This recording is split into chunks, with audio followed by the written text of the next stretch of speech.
My name is Meg Doherty. I'm the Executive Director of the Norwell Visiting Nurse Association and Hospice. We're here at the Patrick Roche Hospice Home on Turkey Hill in Hingham, and welcome to Getting to Know at HCAM.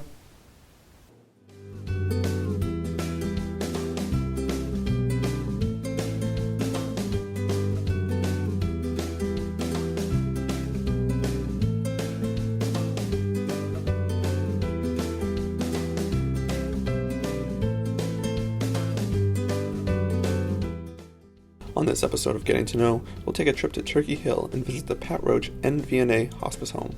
We'll talk with the staff and volunteers and learn firsthand all the important work they're doing for this special place. All this and more coming up on Getting to Know.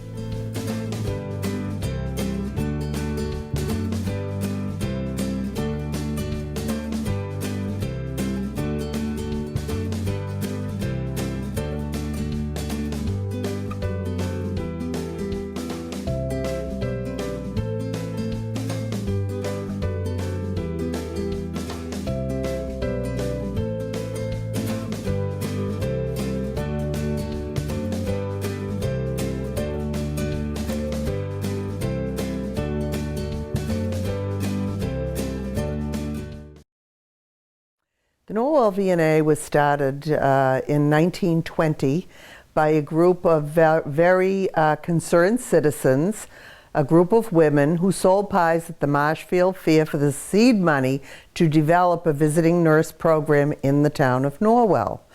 And they developed a board that was very philanthropic, and really, when you look at the history, it was to assist the community in taking care of their own. It was really known as Neighbors Helping Neighbors, and pretty much every community had their own visiting nurses. We now are responsible for 27 communities here on the South Shore of Massachusetts, and our services are far more diverse. We are considered one of the top 100 agencies out of 9,500 agencies in the country, and that's based on patient satisfaction, clinical outcomes, and financial outcomes. So for 2014, we are named one of the top 100 agencies in the country. Most recently, we have been named in the top 100 women-led businesses in Massachusetts, and we're number 6. So those are two kind of very in-your-face, if you will, accomplishments. However, I really am most proud of the organization that we have developed. They're a group of caring individuals. We have recently developed a palliative care team, which is run by a nurse practitioner. We have a wonderful telemonitoring program, which is now we're going to go on to the next iteration, which will allow us to have face-to-face visits with our patients. So those are just some of the few accomplishments that we have achieved in just the past year.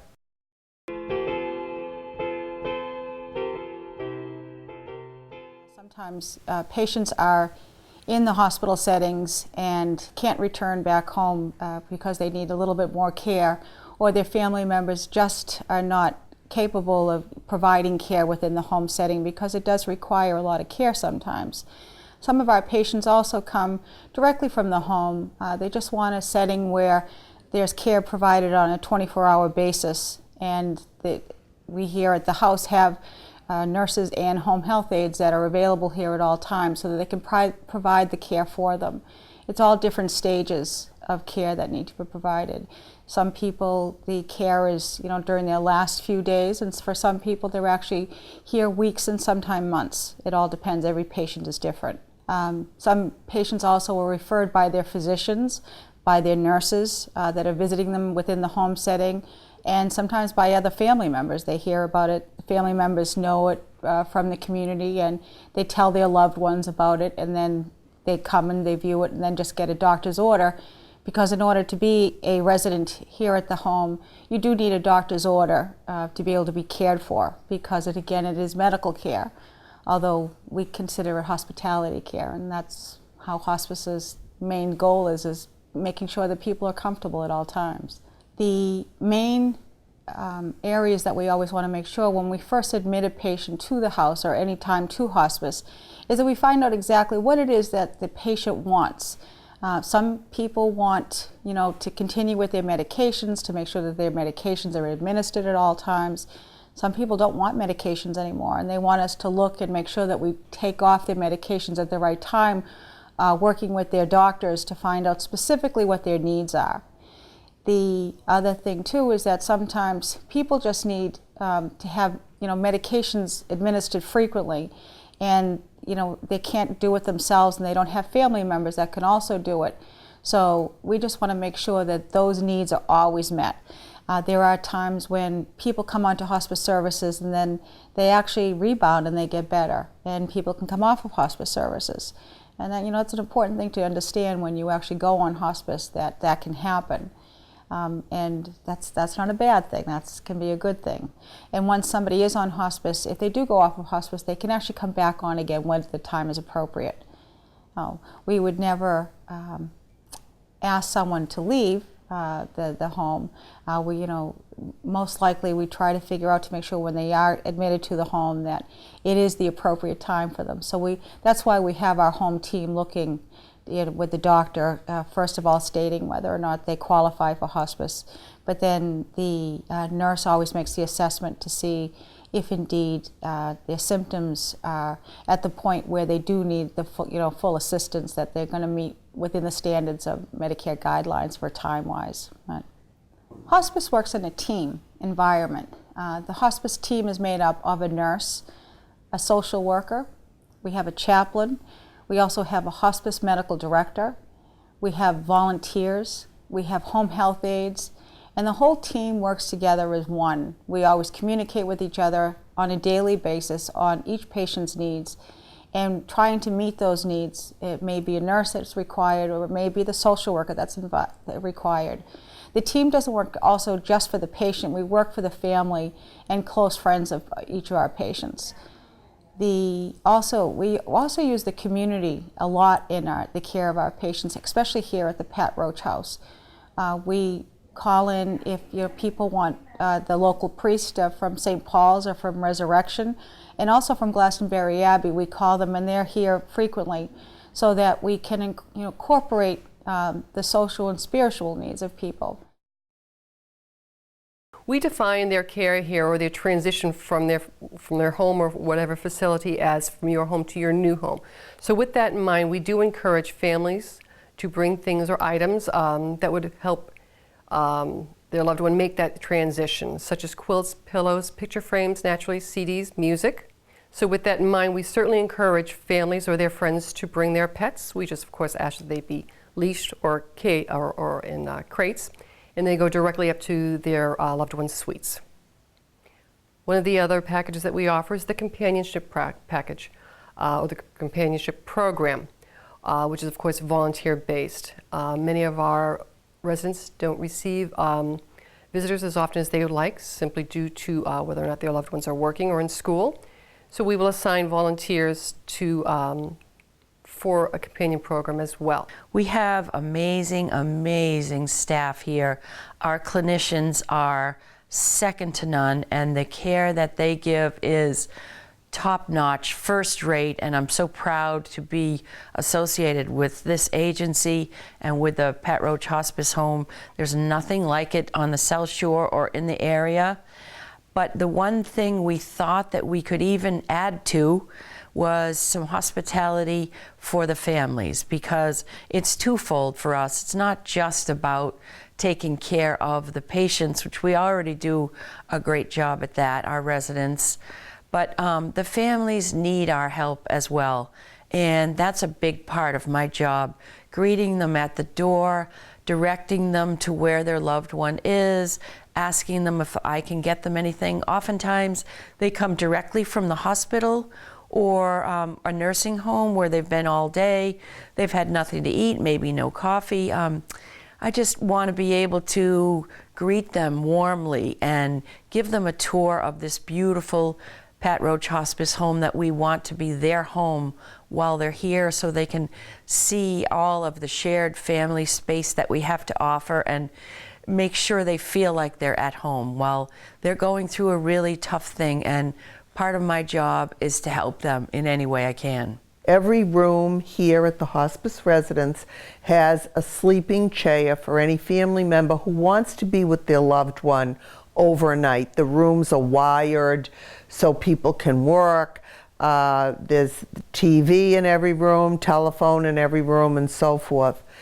Besides that, if a person doesn't want to stay in a patient's room, they have the option to stay in one of our guest rooms, of which we have two guest suites that people can stay, especially if they're out of town, can stay, have a nice suite to stay in overnight, put their things down, be able to shower, and feel refreshed while their loved one is here. NVNA and Hospice Board of Directors voted to open the Patrick Roche home because there was no residence of this nature in our area.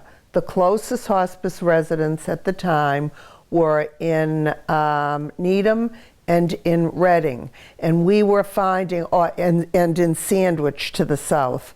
So we were finding that we were referring elderly patients and some younger patients out to any of these residences and having their families inconvenienced by rides to these places on a routine basis.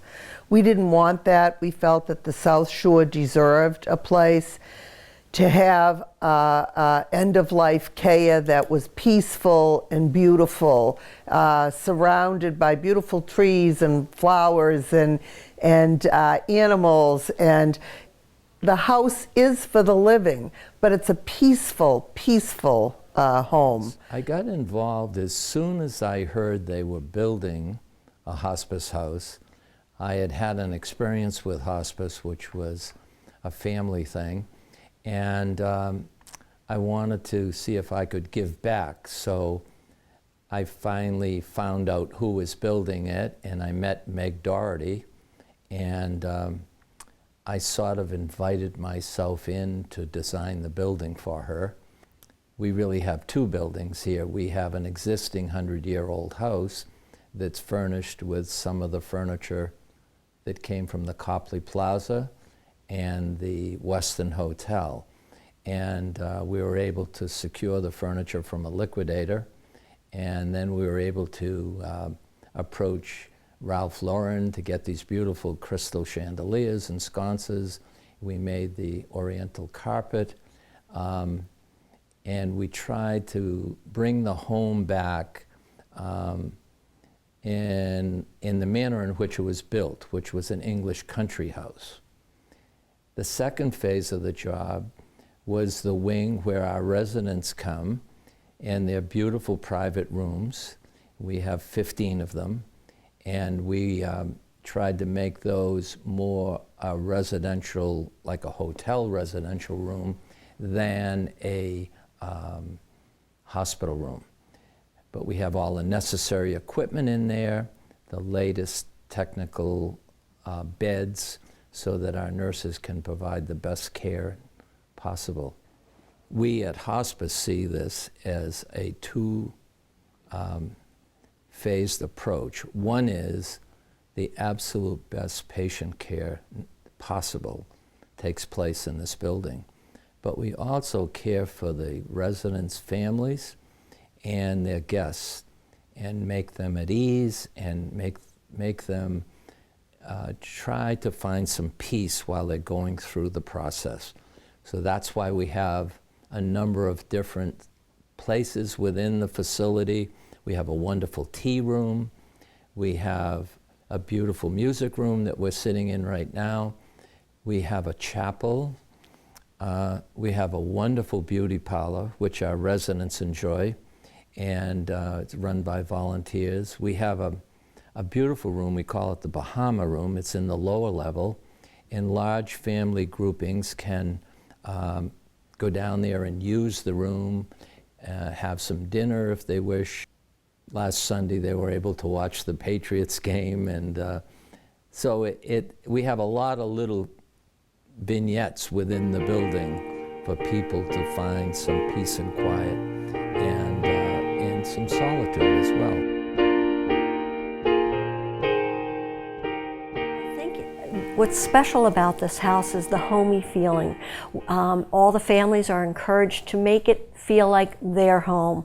They can come into the music room to play music or to just gather with their family. We have a beautiful garden terrace room with a fireplace and a big screen TV and a big kitchen that families can come in, bring their food, and be with their loved ones, but also have big family reunions there too. And I think that's what makes it special. It's open whenever they can make it, and they can come in. The children can come in, the parents can come in, siblings can come in. We've had pets come in, anything that will make the patient feel more comfortable. So it's a very homey feeling here at the house. We had one resident who was with us just about 7 months. And into her first month, her family, a large family, approached and asked if they could take over the garden floor downstairs, which is the oversized kitchen, living room, family room.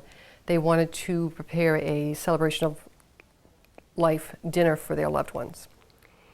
And when the dinner was ready, which was a 5-course meal, they went up and they received their loved one, and they opened that invite to all of the other residents and their families. And at one point, we had 37 individuals meeting each other, greeting each other, sharing stories, laughing, smiling, and enjoying the facility and each other. When we opened the home, you always have a vision of who are the people who are going to use it. And we thought it would be more elderly people using the home, couples, older people who kind of wore out or just couldn't take someone home because they physically couldn't care for their loved one. That is not the case. We have had young people, we've had sons of older people in their 40s with a brain tumor, but the mother and father could not physically care for them. We've had patients as young as mid-30s here with a cancer diagnosis who died peacefully here. We have had all kinds of ceremonies here, interestingly enough. We had a young mother whose son was graduating from Quincy High this year, and Mayor Roche came and delivered the diploma to the young man in front of his mother because they were afraid she wouldn't live till his graduation. We've had wonderful fundraising here, and we like to think that this house represents a time of the living, and when that time comes, a peaceful ending. The cutting garden came out of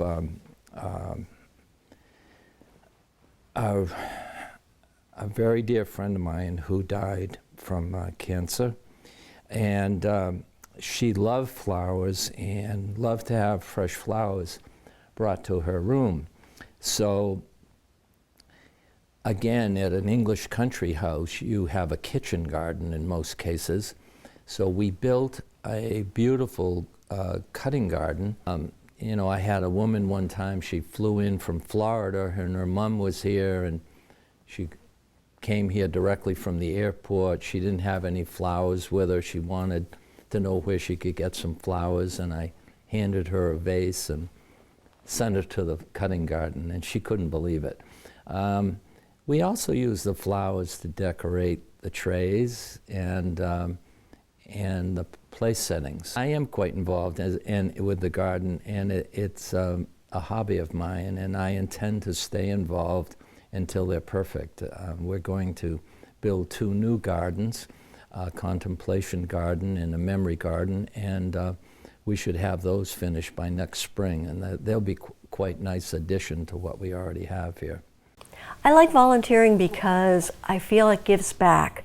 When my parents were dying, the hospice personnel that I dealt with in another state, it was in Pennsylvania, were so very kind and very supportive of myself and my family, and especially as I was out of state at the time, I was constantly updated. So I wanted to give back to the community I am now living in, and hopefully give another family that type of support that I received. The hospice services that are available to a family it's pretty widespread. I started to go into it. We have we have a medical doctor on call. We have RNs that are in and out of the house every day, registered nurses. We also have LPNs that are here, and part of the team are home health aides. But also, some people might not even realize this, but we have social workers, and we have a chaplain, and we have bereavement counseling available. So when you sign on with NVNA and hospice services, all of those services are available to you. Although this is an amazing thing we're doing here, it's not a money-making proposition or business model.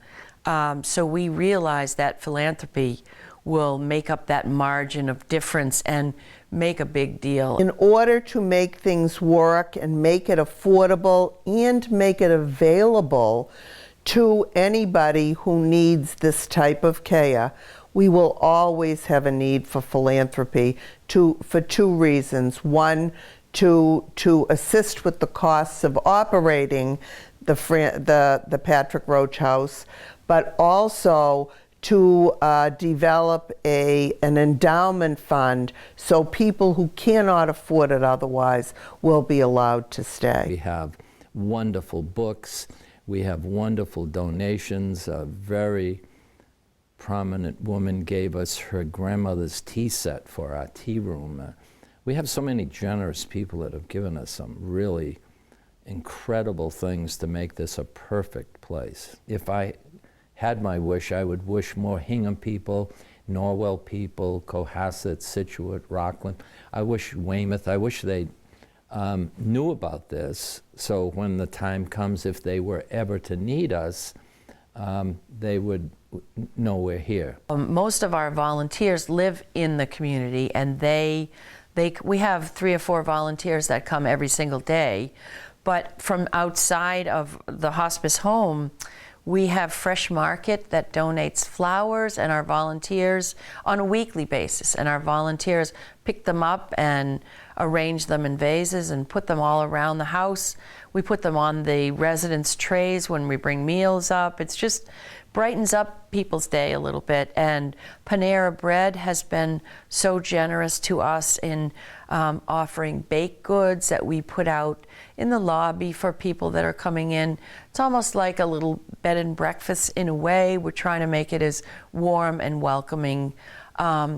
Broad Cove Corral, the people there have been wonderful. They're coming in December to conduct one of their rehearsals here.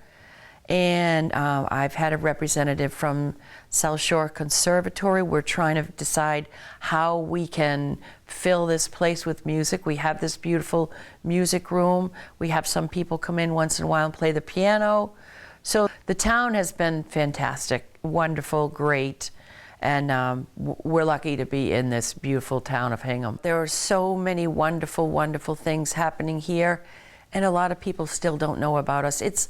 Hospice is a difficult thing to market. It's hard for some people to talk about, and there's a large education process that goes with it. People can come anytime and take a tour. It's always open. We have staff here walking around the gardens.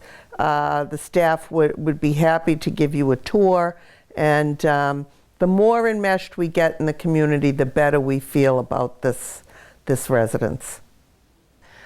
It's so wonderful, and I'm so proud of the work that we do, and so pleased of our mission of not wanting to turn anyone away. We have a cancer support community division, and most of their programs are all offered to the community at no cost. I'm just proud of what we do, and I'm really fortunate and happy to be involved in it. I can't wait to get to work every day, and I stay here way beyond when I should. And just because I'm so happy to be here and so proud. The staff that's here, they're angels. They are truly angels. They work really, really hard. I love what I do primarily for the fact that when those come through the door, many of the times they are uninformed. They don't know where to turn. There is anguish. There is pain. And this facility as a whole, the staff as well as myself, are equipped to meet those needs, to answer those questions, and to calm those nerves and open those hearts. It's a people-oriented position, and that's what I love. Everyone's so supportive of you and very welcoming of anything you can provide in terms of support, and you get the training you need. I was hesitant at first coming in, not knowing whether I could handle it, but they give you the tools to work with to volunteer successfully, I feel. When I go home at night and I put my head on a pillow, there's nothing better to me to know that I made someone's day a little bit better. Either by being comfortable or by helping a person's loved one to be a little bit more comfortable in accepting the process. Although I don't think we ever fully get to the point where we are accepting of it, we just try to help it make it a little bit easier. So it's a wonderful job. When they were developing this, I came here with a builder looking at this building for another use. And the real estate man said, I really wish you would not get involved because I have some lovely people that want to buy the building, and I can't tell you who they are, but he said they're angels. And I immediately figured out from when they said it was angels that it had to be hospice, because anyone that gets involved with hospice soon finds out that you have to be an angel to be a hospice nurse, and we're blessed. We have a lot of them in this building.